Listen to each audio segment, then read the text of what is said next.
الحمد لله رب العالمين وصلى الله وسلم وبارك على نبينا محمد وعلى آله وصحبه أجمعين أما بعد السلام عليكم ورحمة الله وبركاته. On commence avec la Aqidah Inch'Allah, puis après on passera au fiqh. Les cours d'aujourd'hui ne seront pas longs Inch'Allah Ta'ala. On va essayer de faire ça rapidement Inch'Allah.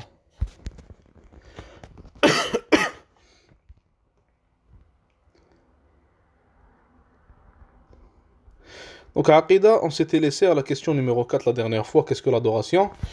On a expliqué ça. Donc aujourd'hui, Inch'Allah Ta'ala, nous passons à la question numéro 5. Donc le Cheikh Rahmatullahi alayh, le Hafidh al-Hakami, il dit: quand est-ce qu'un acte est-il considéré comme une adoration? Question numéro 5. Quand est-ce qu'un acte est-il considéré comme une adoration? Il dit la réponse: lorsque deux choses s'achèvent dans cet acte, il est considéré comme une adoration. C'est-à-dire les deux choses ce sont, premièrement, la plénitude de l'amour accompagnée de celle de l'humilité à Allah subhanahu wa ta'ala. Donc la première des choses c'est quoi?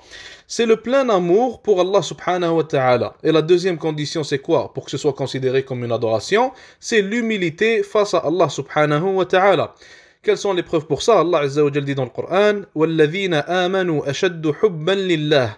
Or, les croyants sont les plus ardents en l'amour d'Allah subhanahu wa ta'ala. Allah Azza wa Jalla dit dans un autre verset: إِنَّ الَّذِينَ هُمْ مِنْ خَشْيَةِ رَبِّهِمْ مُشْفِقُونَ. Ceux qui, de la crainte de leur Seigneur, sont pénétrés. Et Allah Azza wa Jalla a rassemblé les deux conditions dans sa parole: إِنَّهُمْ كَانُوا يُسَارِعُونَ فِي الْخَيْرَاتِ وَيَدْعُونَنَا رَغَبًا وَرَهَبًا وَكَانُوا لَنَا خَاشِعِينَ. Ils concouraient au bien et nous invoquaient par amour et par crainte, et ils étaient humbles devant nous. Allah Azza wa Jalla a cité ici l'amour que l'on doit avoir pour lui quand on fait une adoration, l'amour qu'on doit avoir pour que notre acte soit considéré comme une adoration, et Allah subhanahu wa ta'ala, il a dit: et ils étaient humbles devant nous, voulant dire que l'humilité devant Allah subhanahu wa ta'ala est elle aussi l'une des conditions pour que l'acte soit considéré comme une adoration. Et ça, je pense, wallah alam, on l'avait vu au cours passé, mais ça ne fait pas de mal de le refaire, Inch'Allah. Question numéro 6. Le cheikh il dit: quel est le signe de l'amour du serviteur pour son Seigneur? La réponse à cela: le signe en est qu'il aime ce qu'Allah Azza wa Jal aime et déteste ce qui provoque sa colère, se soumettant à ses ordres, évitant ses interdictions, s'alliant à ses alliés et faisant preuve d'inimité envers ses ennemis. C'est pourquoi aimer en Allah et détester en Allah constitue l'anse la plus solide de la foi. Et ça, en fait, subhanallah, le cheikh ici, il nous parle de ce qu'on appelle al-wala wal-bara. L'amour pour Allah subhanahu wa ta'ala et le désaveu pour Allah subhanahu wa ta'ala. L'aveu pour Allah, le désaveu pour Allah. Et ça, c'est un point extrêmement important et c'est une partie de la aqidah extrêmement importante qui aujourd'hui est délaissée par la plupart des musulmans. Il faut savoir que nous, en islam, la chose de laquelle on s'innocente le plus et la chose de laquelle on s'éloigne le plus, c'est l'association avec Allah Azza wa Jalla, le shirk. Tout musulman doit détester le shirk, tout musulman doit s'innocenter du shirk et tout musulman doit s'éloigner du shirk et ne pas s'en approcher. Sauf qu'en islam, un point qu'on doit corriger dans notre compréhension, c'est qu'en islam, le mushrik n'est pas différent du shirk. Donc l'associateur n'est pas différent de l'association qu'il commet. Et le mushrik ne se sépare pas de son shirk. Donc l'associateur ne se sépare pas de l'association qu'il commet. Et les deux prennent le même jugement. Donc si le shirk est une chose mauvaise de laquelle on doit s'éloigner et s'innocenter, le mushrik lui aussi, il est une mauvaise personne de laquelle on doit s'éloigner et s'innocenter. Un exemple tout simple pour nous faire comprendre cela: on ne peut pas dire que si quelqu'un tue quelqu'un par exemple, on ne peut pas dire que le meurtre est mauvais, mais le meurtrier ne l'est pas. Si quelqu'un vole quelque chose, on ne peut pas dire le vol est mauvais, mais le voleur ne l'est pas. On va dire le vol est mauvais et cette personne est mauvaise car elle a commis un acte qui est mauvais, et les deux prendront le même jugement à nos yeux. De la même chose, plutôt la même chose s'applique pour l'association pour le shirk. Le shirk est mauvais, on s'en éloigne, et le mushrik aussi est mauvais et on s'en éloigne de lui. Et le wala ou le bara, le Nabi sallallahu alayhi wa sallam, il a dit dans un hadith que la lance la plus solide de la foi, à peu près, si je me rappelle bien, ou l'une des choses en fait qui prouve vraiment la foi du croyant, c'est le fait d'aimer en Allah subhanahu wa ta'ala, de détester en Allah, de donner pour Allah et de ne pas donner pour Allah subhanahu wa ta'ala, donc de s'interdire de donner pour Allah azza wa jal. Et celui qui fait ça, alors qu'il sache qu'il a réellement l'amour d'Allah azza wa jal dans son cœur. Car quand on aime quelqu'un, même si c'est un être humain comme nous, alors on s'efforcera à aimer ce que cette personne-là elle aime. On va détester ce que cette personne-là elle déteste. Par exemple, moi je vous dis que j'aime ma mère par exemple. Si quelqu'un déteste ma mère, je vais le détester. Si quelqu'un fait du mal à ma mère, je vais détester cette personne-là. Je vais m'innocenter de cette personne-là. L'un d'entre nous, subhanallah, s'il sait que quelqu'un insulte sa famille, ou insulte son père, ou insulte son pays, il va détester cette personne, il va mal parler de cette personne, il va s'innocenter de cette personne, il ne va plus parler à cette personne. Mais quand ça vient à Allah subhanahu wa ta'ala et à sa religion, alors on s'en fout et ça ne nous touche pas. Les gens insultent Allah azza wa jal, mais ça me dérange pas. Les gens mécroient en Allah azza wa jal, ça me dérange pas. Les gens commettent la pire des choses qui peut être commise sur cette terre, c'est-à-dire le shirk, mais ça me dérange pas, je parle avec eux, ce sont mes amis, et leur religion c'est leur religion, alors qu'en réalité Allah azza wa jal, comme vous le voyez, il nous dit que l'une des choses les plus importantes que l'on a en tant que musulman, c'est quoi? C'est al-wala wal-bara, l'aveu et le désaveu. Et si l'on veut garder notre identité en tant que musulman, alors on doit pratiquer ce fondement-là de la aqida islamique qui est al-wala wal-bara. Car celui qui ne s'innocente pas des kuffars commencera à leur ressembler, il commencera à les suivre, il commencera à adapter leur culture, à adapter leur mode de vie, jusqu'à ce qu'un jour il commencera à leur ressembler et il n'y aura plus aucune différence entre lui et eux. Et à ce moment-là, les générations à venir vont perdre leur islam et ils vont perdre leur identité islamique comme il nous arrive aujourd'hui. Aujourd'hui, on va voir des gens, subhanallah, qui sont musulmans, qui s'appellent Mohammed, Abdullah, n'importe quel nom musulman. Et quand tu vas le voir extérieurement, il n'a rien d'islamique. Il n'a que son nom qui est islamique. Pourquoi? Car il a été affecté par les idéologies occidentales, féministes, libérales, etc. Ce qui a fait en sorte qu'il n'a plus d'identité musulmane. Tout ça, c'est à cause de quoi? Tout ça, c'est à cause de al-wala ou al-bara. Il a eu un problème dans ce fondement-là de la aqida. Donc, toute sa aqida a été touchée. Et toute sa aqida, un jour, a fini par disparaître. Et si on donne un exemple, par exemple, avec la communauté juive, partout où ils sont, que ce soit au Canada ou dans n'importe quel pays où ils sont, ils ont toujours leurs écoles à eux, toujours leur quartier à eux, ils s'habillent d'une manière qui leur est propre, ils parlent leur langue, ils lisent leurs livres, donc vraiment ils appliquent le wala et le bara de la manière la plus complète, si je peux dire ça comme ça, malgré que ce sont des kuffars qui mécroient en Allah Azza wa Jal, mais pour le wala ou le bara, subhanallah, ils ne ratent rien et ils l'appliquent de la meilleure des manières, mieux que nous des fois, subhanallah al-azim, sauf ceux à qui Allah subhanahu wa ta'ala a fait miséricorde. Et ça a fait quoi? Ça a fait en sorte que les générations qui sont venues, les nouvelles générations des juifs, ils sont tous encore accrochés à leur religion, tous encore accrochés à leur culture, tous encore accrochés au mode de vie de leurs grands-parents et tous encore accrochés à leur livre sacré qui est la Torah. Question numéro 7. Le Cheikh rahimahullah il dit: comment les serviteurs ont-ils su ce qu'Allah Azza wa Jal aime et agrée? La réponse à cela, ils l'ont su par l'envoi des messagers et la révélation des livres par Allah Azza wa Jal. Allah subhanahu wa ta'ala leur a ainsi ordonné de faire ce qu'il aime et agrée et interdit ce qu'il déteste et rejette. Ainsi, sa preuve irréfutable leur fut établie et sa remarquable sagesse apparut. Et ça, en fait, on va citer les versets après cette explication-là. Ce point-là, on en a déjà parlé. Il faut savoir qu'il y a deux manières pour connaître Allah Azza wa Jal. Premièrement, de par sa révélation, et ça, c'est la manière la plus complète. Deuxièmement, de par la logique humaine. Si quelqu'un se fie sur sa logique et il se fie sur l'intelligence qu'il a, il pourra arriver à la conclusion qu'Allah subhanahu wa ta'ala il existe, qu'il y a un Dieu, qu'il y a un créateur, et il arrivera aussi à certaines conclusions, comme par exemple le fait qu'Allah Azza wa Jal est un, qu'il n'y a pas de Dieu, pas trois, pas quatre, pas cinq, il y a un seul créateur, un seul Seigneur. Mais il n'arrivera pas à d'autres conclusions dont nous avons besoin pour être musulmans, comme par exemple savoir ce qu'Allah il aime, ce qu'Allah déteste, ce qu'Allah veut de toi, ce qu'Allah t'interdit. Ces conclusions-là et ces compréhensions-là ne peuvent nous être transmises que par la révélation et on ne peut les connaître que par la révélation. Car même si tu arrives avec ton cerveau et avec ta logique à savoir qu'il y a un créateur, tu ne pourras jamais savoir qu'il faut que tu pries Dhuhr 4 rak'at. Tu ne pourras jamais savoir à quelle heure tu dois prier Dhuhr. Tu ne pourras jamais savoir qu'il y a certaines choses qui sont haram et d'autres qui sont halal pour toi. Donc, la révélation, c'est la manière, comme le cheikh le dit ici, de savoir ce qu'Allah Azza wa Jal il aime et il agrée, de savoir ce qu'il n'aime pas et de savoir ce qu'il veut de nous et ce qu'il ne veut pas de nous. Et les preuves à propos de cela sont nombreuses. Premièrement, Allah Azza wa Jal dit dans le verset رسلا مبشرين ومنذرين لئلا يكون للناس على الله حجة بعد الرسل. En tant que messager, annonciateur et avertisseur, afin qu'il n'y eut pour les gens point d'argument devant Allah après la venue des messagers. Allah Azza wa Jal dit dans un autre verset, dis, si vous aimez vraiment Allah, suivez-moi. Allah vous aimera alors et vous pardonnera vos péchés. Allah est pardonnant et miséricordieux. Donc Allah Azza wa Jal nous dit de suivre le messager et c'est comme ça qu'on pourra atteindre l'amour d'Allah subhanahu wa ta'ala. Et ici, il nous cite et nous révèle comment est-ce qu'on atteint son amour et il nous cite aussi ce qu'il aime et ce qu'il n'aime pas. Allah Azza wa Jal dit, donc on a fini avec les versets, maintenant on passe à l'autre question, Inch'Allah. Question numéro 8, le cheikh il dit ici, combien sont les conditions de l'adoration? Et les conditions desquelles il parle ici, c'est les conditions de validité. On a déjà cité deux conditions qui font en sorte que l'action est une adoration. Maintenant, on va citer deux conditions qui vont faire en sorte que l'adoration, elle est acceptée et elle est valide aux yeux d'Allah subhanahu wa ta'ala. Ou plutôt trois. Le cheikh ici, il cite trois. Habituellement, les savants, ils en citent deux. Donc le cheikh, il dit, les conditions de l'adoration sont en nombre de trois. La première, la sincérité de la détermination, qui est une condition de l'existence même de l'adoration. La deuxième, la sincérité de l'intention. Et la troisième, c'est la conformité à la loi divine à laquelle Allah Azza wa Jal a ordonné d'adhérer seul.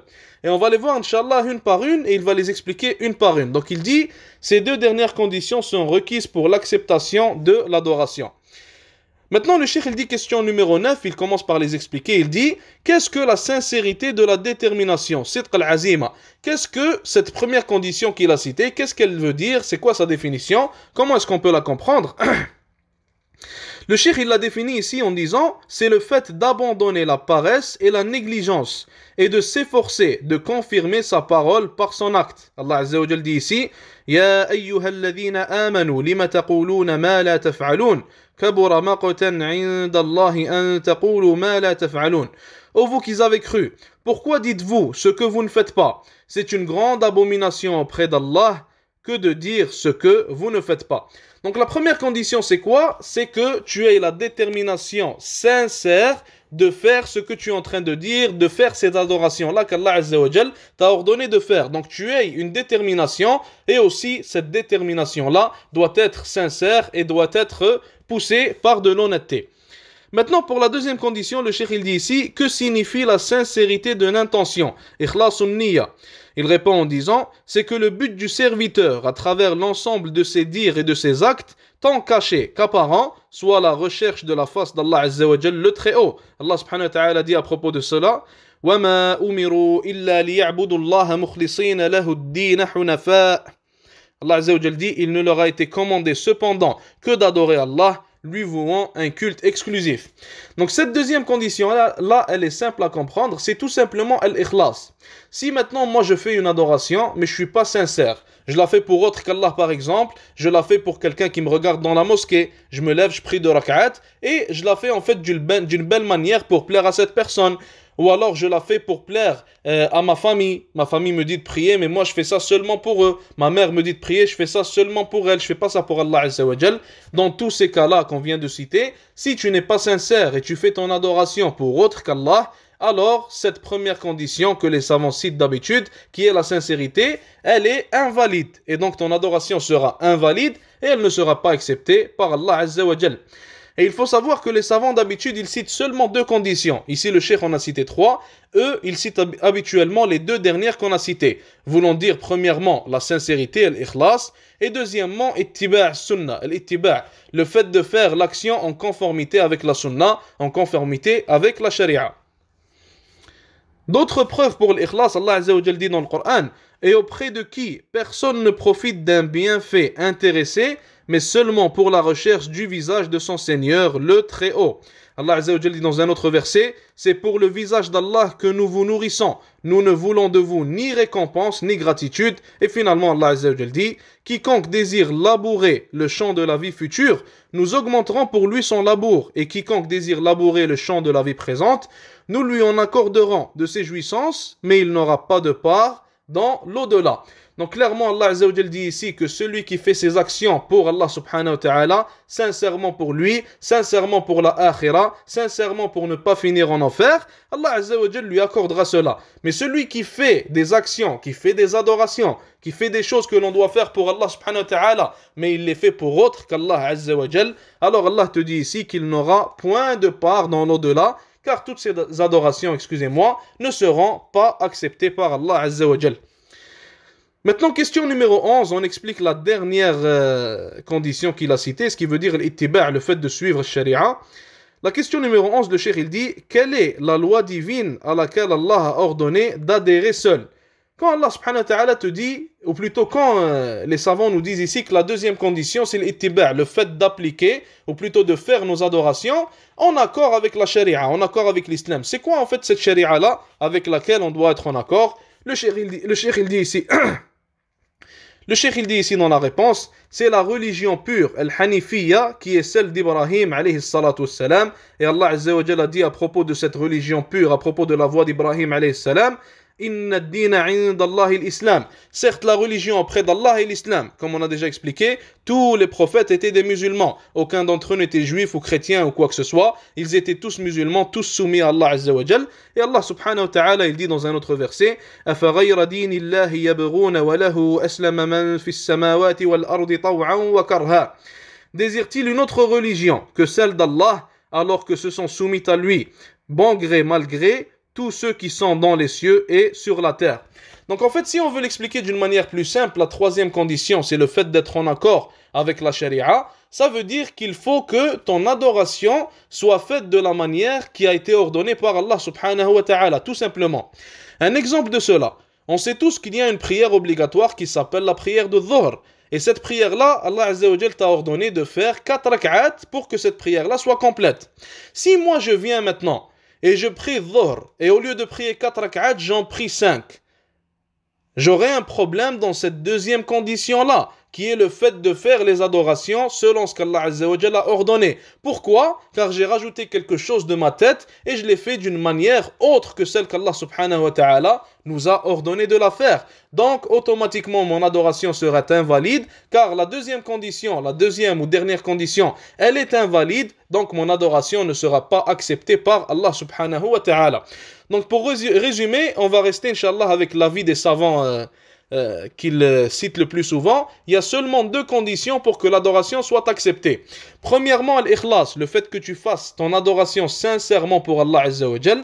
Deuxièmement, c'est l'ittiba', le fait que tu fasses ton adoration de la manière qu'Allah Azza wa Jal a ordonné de la faire. Et quiconque l'a fait d'une autre manière, alors il aura innové une chose dans la religion. Et le Nabi sallallahu alayhi wa sallam, il a dit dans le hadith, Man ahdatha fi amrina hadha ma laysa minhu fahuwa rad.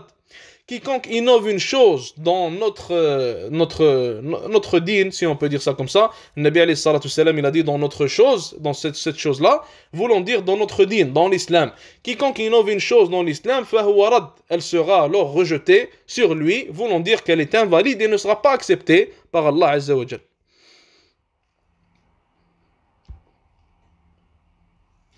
Question numéro 12. Le cheikh il dit rahimahullah, combien les degrés de l'islam sont-ils? Combien est-ce qu'il y a de degrés en islam? Réponse, l'islam est de 3 degrés. Premièrement, on a l'islam. Deuxièmement, on a l'iman. Troisièmement, on a l'ihsan. Donc l'islam est fait de 3 degrés. Le degré le plus bas en islam, c'est l'islam. Donc ça a le même nom que la religion, c'est l'islam. Après, on a un degré qui est au-dessus, et on va les expliquer, Inch'Allah, un par un. Après, on a un degré qui est au-dessus de ça, qui s'appelle le degré de la foi, le degré qui s'appelle l'iman. Et en haut, tout en haut, le meilleur des degrés que l'on peut atteindre en tant que musulman, c'est l'ihsan, le degré de la bienfaisance. Le cheikh dit ici, chacun d'entre eux englobe toute la religion lorsqu'il est considéré dans son acception absolue. Qu'est-ce que ça veut dire ce que le cheikh vient de nous dire? En fait, ce que ça veut dire, c'est que tout simplement, si moi, je vous dis l'islam, je vous dis l'islam tout simplement, ce que vous allez comprendre, c'est que je parle de la religion de l'islam, la religion de tous les prophètes, et je parle en fait de la religion que suivait le Nabi Muhammad sallallahu alayhi wa sallam et ses compagnons, tout simplement. Ça, c'est l'islam. Mais si je vous dis maintenant l'islam et l'iman, donc je parle avec vous, je vous dis dans la même phrase l'islam et l'iman et la foi. Alors ici les savants ils disent que si les deux sont cités en même temps, ça veut dire que nous sommes en train de parler des différents degrés de l'islam. Mais si l'un d'eux, ça veut dire l'islam ou la foi ou l'ihsan, est cité tout seul dans une phrase ou dans un verset ou dans un hadith, cela signifie que nous sommes en train de parler de la religion d'une manière globale. Donc je répète, Inch'Allah, si quelqu'un voit un hadith ou un verset où l'islam est cité tout seul, ou alors l'iman est cité tout seul, ou l'ihsan est cité tout seul, les savants disent que dans ce cas-là, cette appellation-là est en train de parler de notre religion, qui est la religion de l'islam, d'une manière globale. Mais si dans un verset, Allah Azza wa Jal cite l'islam et l'ihsan et la foi, ça veut dire qu'Allah Azza wa Jal est en train de te parler des différents degrés de l'islam. C'est tout simplement ça. Une autre chose aussi, excusez-moi, il faut savoir que tout musulman, tout croyant, toute personne ayant atteint le deuxième degré de l'islam, qui est la foi, qui est l'iman, toute personne ayant atteint ce deuxième degré-là est automatiquement une personne qui a aussi atteint le premier degré. Mais toute personne ayant atteint le premier degré n'a pas nécessairement atteint le deuxième degré. Ce qui veut dire que toute personne ayant atteint l'iman est automatiquement un musulman, une personne qui a appliqué l'islam. Et toute personne ayant atteint l'ihsan est automatiquement quelqu'un qui a atteint l'iman et l'islam. Car l'ihsan c'est le degré le plus haut que tu ne peux atteindre sans passer par les deux degrés qui sont plus bas. Donc on peut s'imaginer ça comme un grand cercle en fait. Ce grand cercle-là c'est le premier degré, c'est le degré l'islam. Et à l'intérieur de ce grand cercle-là, on en a un qui est plus petit. Et ce cercle plus petit, c'est l'iman, c'est le cercle de la foi, le deuxième degré de l'islam. Et on a un troisième cercle au milieu, encore plus petit, qui est le cercle de l'ihsan, le cercle de la bienfaisance, du troisième et dernier degré de l'islam. Donc toute personne qui est dans le cercle de l'ihsan est automatiquement dans les deux autres. Mais celui qui est seulement dans le cercle de l'islam n'est pas nécessairement dans les deux autres. Question numéro 13, le cheikh il dit ici, que signifie l'islam? Quand on dit l'islam, qu'est-ce que ça signifie? Il dit ici, l'islam signifie la soumission à Allah par l'unicité, par le fait de se résigner à lui, par l'obéissance, et de se purifier de l'association à lui. Donc l'islam est basé sur trois choses. L'islam, qu'est-ce que ça veut dire? L'islam, c'est basé sur trois choses. Premièrement, la soumission à Allah subhanahu wa ta'ala par son tawhid, par son unicité. Et on va voir, Inch'Allah, dans le livre, les différents types de tawhid que vous connaissez sûrement déjà. Donc tawhid al-uluhiyya, tawhid al-rububiyya, tawhid al-asma wa sifat. Donc l'islam, c'est le fait de se soumettre à Allah par ces trois types de tawhid-là, premièrement.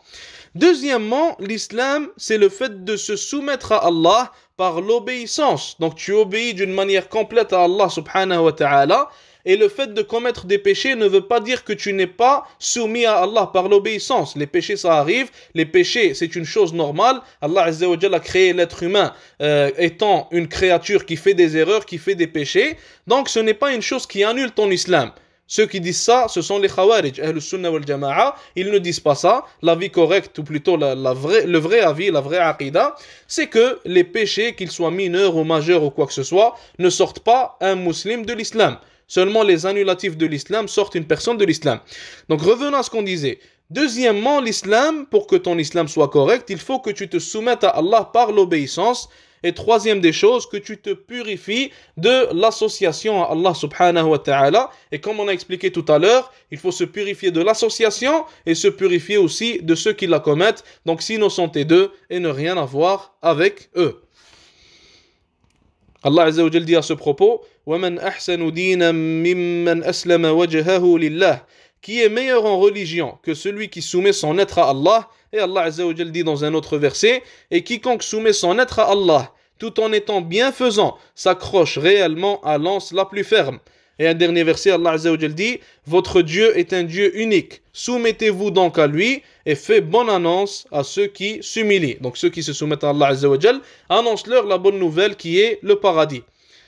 Question numéro 14, le cheikh il dit, quelle est la preuve que ce terme, le terme l'islam, désigne la totalité de la religion lorsqu'il est considéré dans son acception absolue? Et ça, c'est ce qu'on vient d'expliquer en fait. Quand on dit l'islam dans un verset, il y a seulement l'islam sans l'iman, sans l'ihsan, cela signifie que l'on parle de la religion islamique d'une manière globale.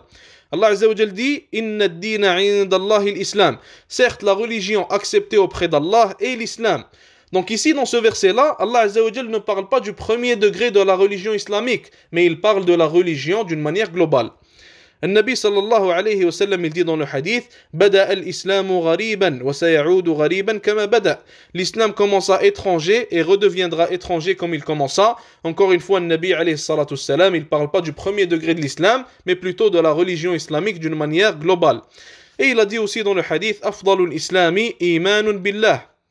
Donc le Nabi alayhi salatu wassalam, il a dit le meilleur islam est la foi en Allah, donc le meilleur dans la religion islamique. Question numéro 15, le cheikh il dit ici, rahimahullah, quelle est la preuve que l'islam est défini par les 5 piliers dans le détail? Donc quand on parle du premier degré de l'islam, on ne parle pas de la religion maintenant, on a passé à autre chose, on parle du premier degré de l'islam, de la religion islamique, qui est l'islam, qui est lui-même l'islam. Et ce premier degré-là, il a 5 piliers. Et le cheikh il dit, quelle est la preuve dans le Coran et dans la Sunna que le premier degré de l'islam, qui est l'islam, est composé de 5 piliers? Ici, il dit, le cheikh, rahimahullah, dans la réponse, il dit, c'est la réponse du prophète, alayhi salatu wassalam, dans le hadith de Jibril, alayhi salam, où il l'interrogea au sujet de la religion. Donc le hadith connu, Jibril alayhi salam est venu voir le prophète sallallahu alayhi wa sallam et les compagnons radiyallahu anhum et il l'a interrogé devant eux à propos de la religion islamique. Il a demandé certaines questions et ce hadith-là est connu sous le nom du hadith de Jibril.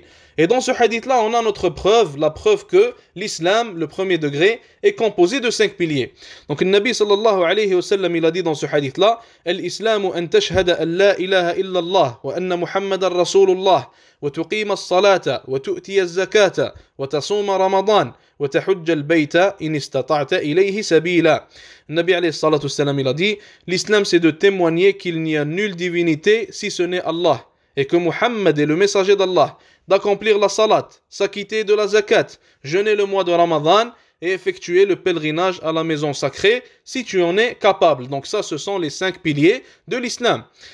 Et ici, le Nabi alayhi salatu wassalam, il a dit dans un autre hadith, Buniyal islamu ala khamsin, l'islam est bâti sur 5 piliers.